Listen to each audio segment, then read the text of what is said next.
សួស្តីបងប្អូនសិស្សានុសិស្សថ្នាក់ទី11ទាំងអស់គ្នាថ្ងៃនេះលោកគ្រូនឹងធ្វើការសង្ខេបមេរៀនលក្ខណៈកម្ដៅនៃរូបធាតុដោយផ្ដោតលើចំណុចសំខាន់ៗដែលបងប្អូនត្រូវចងចាំចំណុចទី1គឺទ្រឹស្ដីស៊ីនេតិកម៉ូលេគុល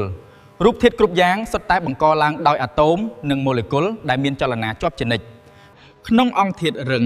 វាគ្រាន់តែរញ្ជួយឯក្នុងឧស្ម័នវាមានចលនាខ្លាំងនិងគ្មានសណ្ដាប់ធ្នាប់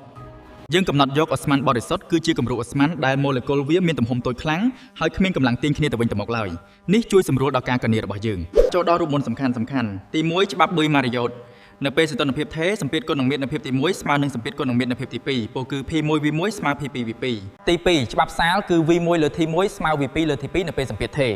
ឯច្បាប់កេឡូយស័កគឺ P1 លើ T1 ស្មើ P2 លើ T2 នៅពេលមាត្រថេរហើយកុំភ្លេចសមីការឧស្ម័នបរិសុទ្ធគឺ PV and nRT ដែល P ជាសម្ពាធ V ជាមាត្រ N ជាចំនួនម៉ូល R ជាថេរសកលនិង T ជាសីតុណ្ហភាពដាច់ខាតចំណាំសំខាន់ខលការគណនាក្នុងរូបវិទ្យាបងប្អូនត្រូវប្រែសីតុណ្ហភាព2អង្សាសេទៅកែលវិនជានិច្ចដោយយកអង្សាសេបូកនឹង2.73ទ្រឹស្ដីទាំងនេះមានប្រយោជន៍ណាស់ក្នុងជីវភាពប្រចាំថ្ងៃដូចជាការកើនសម្ពាធក្នុងកង់រថយន្តពេលកង់ក្តៅការសាយភាយក្លិនទឹកអប់និងការរីកមាឌរបស់ប៉េងប៉ោងក្នុងទឹកក្តៅសូមបងប្អូនខិតខំរៀនសូត្រជួបគ្នាមេរៀនក្រោយ